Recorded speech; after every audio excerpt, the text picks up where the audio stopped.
Okay, well, hey guys, welcome back to my YouTube channel, aka my Zoom room. Today we're going to be talking about the play here, and it was written by Taylor Mack, and this play is a contemporary piece, and it just really blew me away when I was reading it, and it's something that we should have read in class, or you should have read in class because I did.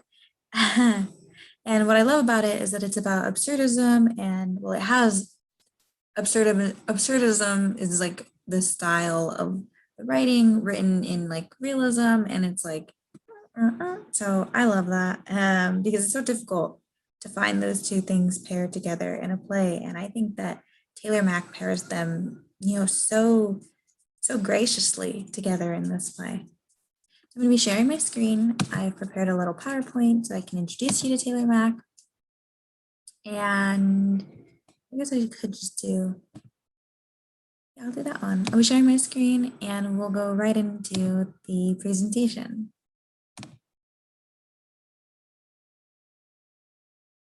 So,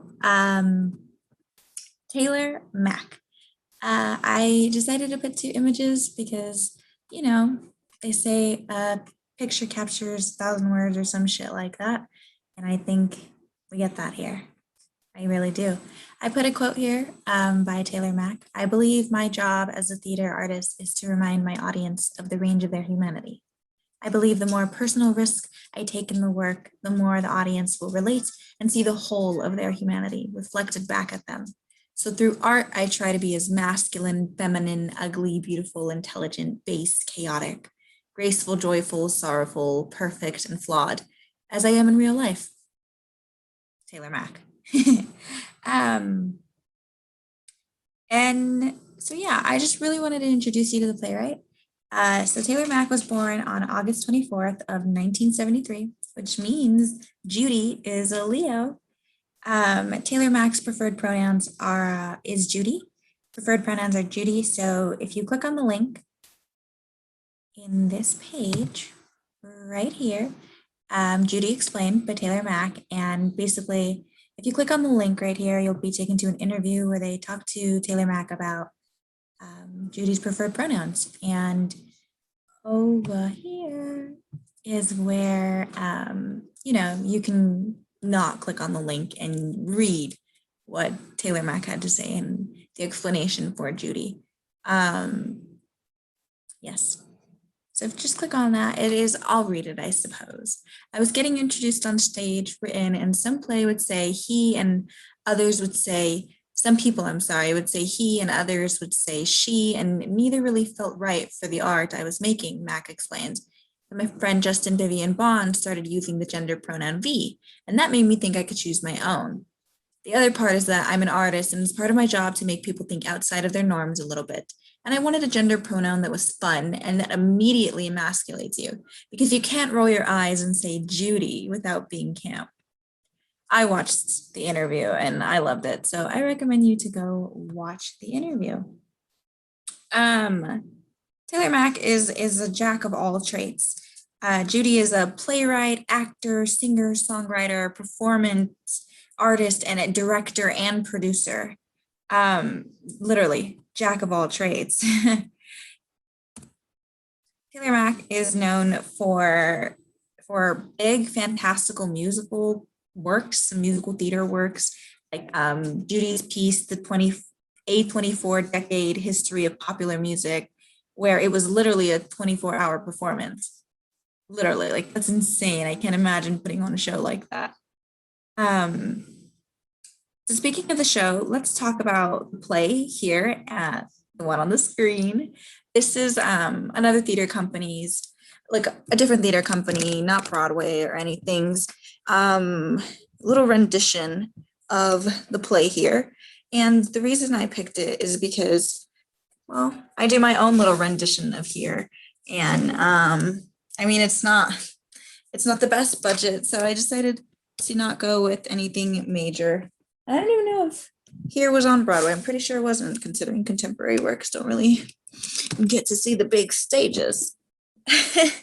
Sorry, we're moving. I'm gonna get a little personal in a bit. I don't want some people to hear, and you'll understand in just a second. I'm gonna close the door. Be right back, guys.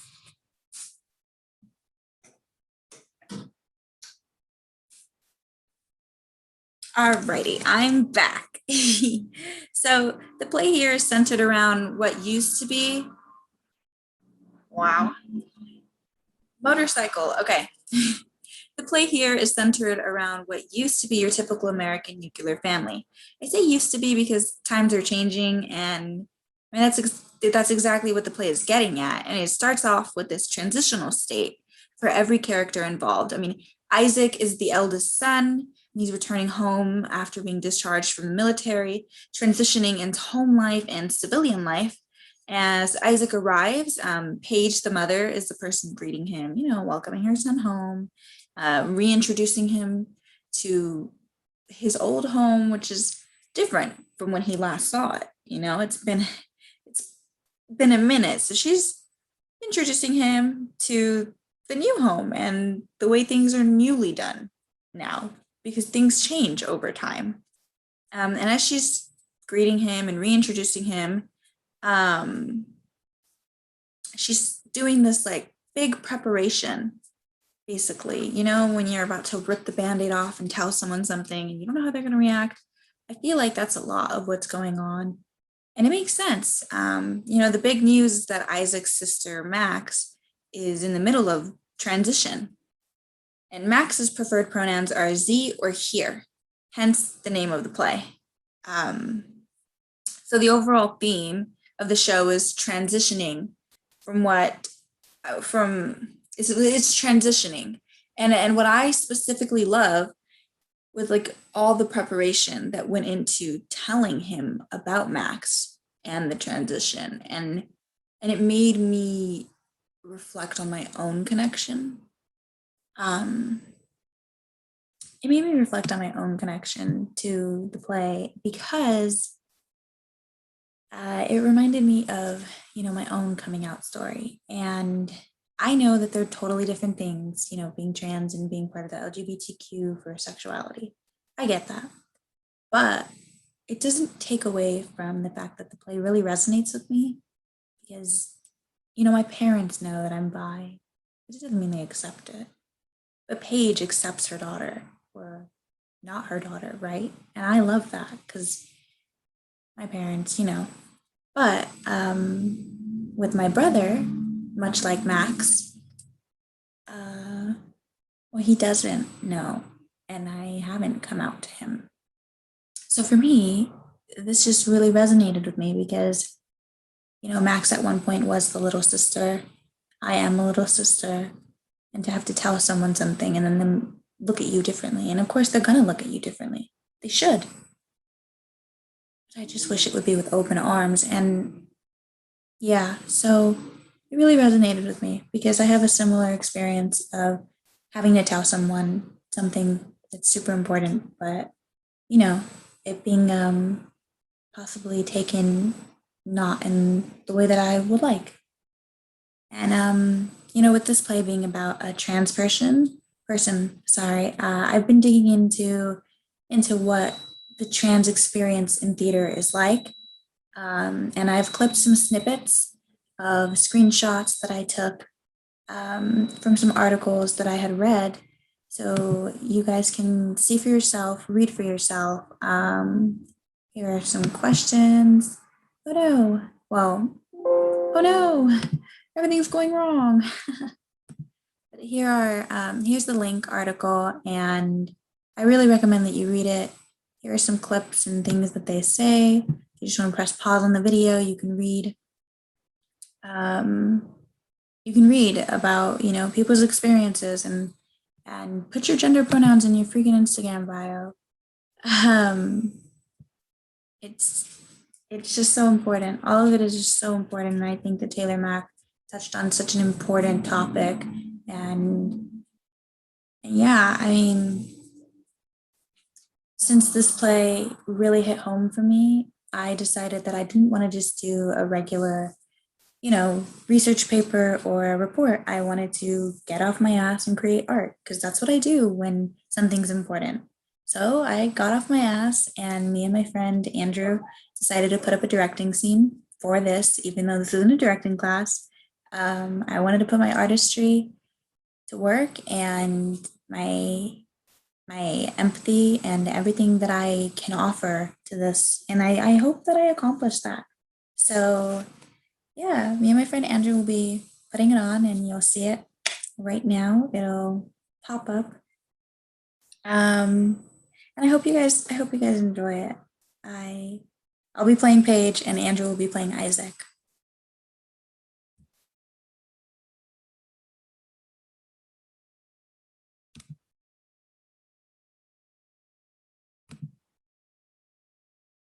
Well, are you going to apologize for being late? You said 7. Who said 7? You said get here by 7. I'm here. 7. I said I wanted to be on the road by 7. You know, some people get parades and banners. Now I come home to this. You wanted a banner? Yes. 3 years away from home in a war zone. I want to have a banner and cookies and a clean home. And a father that isn't dressed up like some crazy tranny clown. Don't say that word. Clown? Tranny. Ugh. Only people who want to be reality TV stars say that word. How are the shoes? Fine. You can't let me know which ones you prefer? They're both fine. Yes, but who ever wanted to be fine? Who ever wanted to be a C student? You become a C student, Isaac, and you live a C life, Isaac. The black ones. Thank you.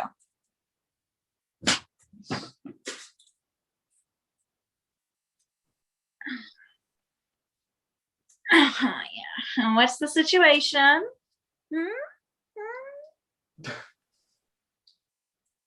You look fine. Thank you. Now, Max, we are leaving in 2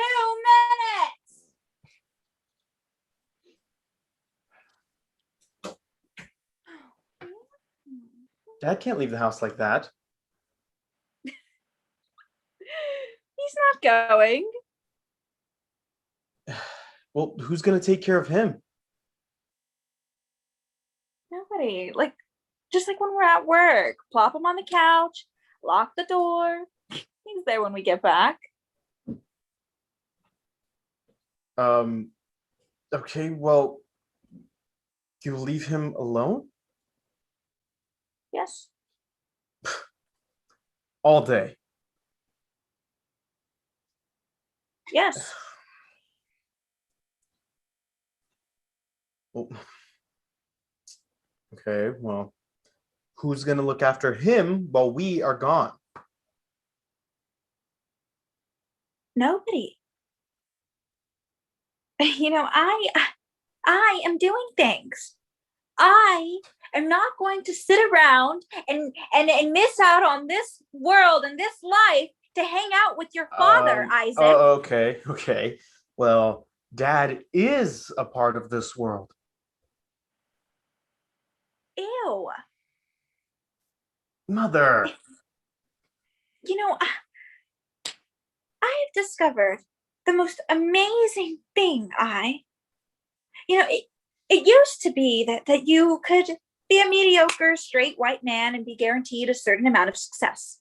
But now you actually have to improve yourself because now the darkies are coming.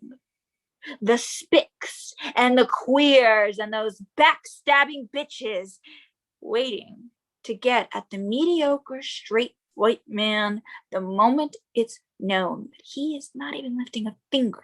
Think he is lifting the whole world.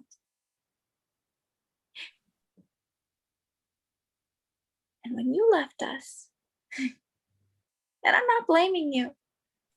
God knows I am not blaming you for leaving us.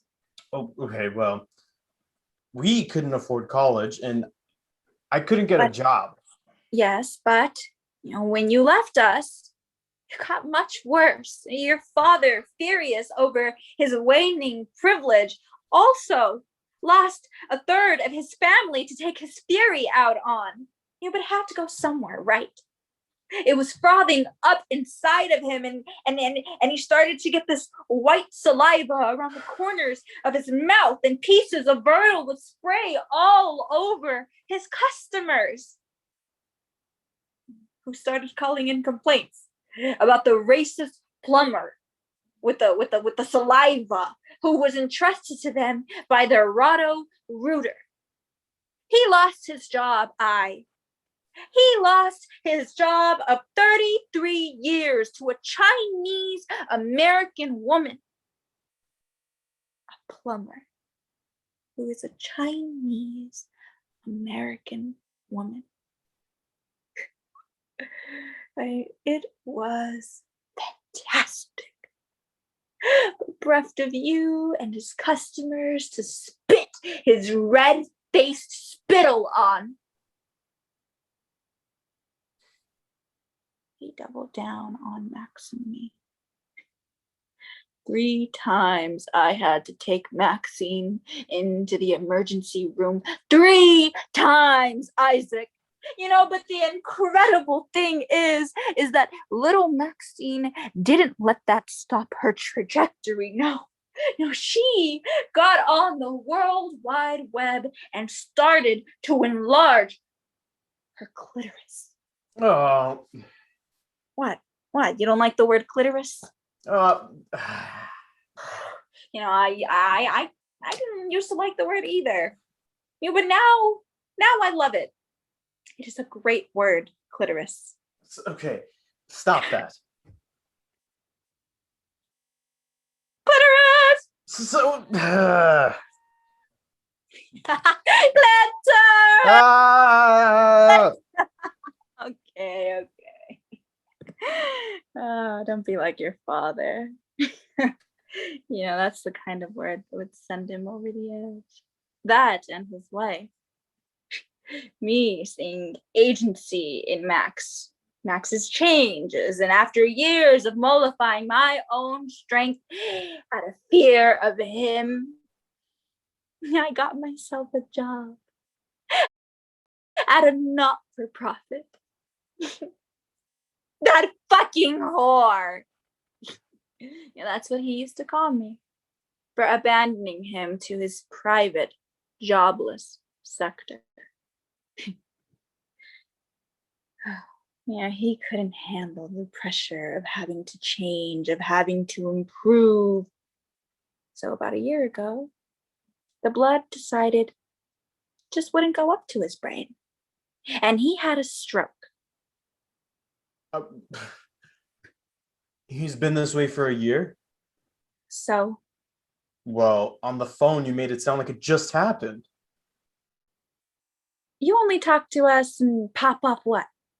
Twice a year? And I'm the unreasonable one. Whoa. I was in a fucking war zone. Language.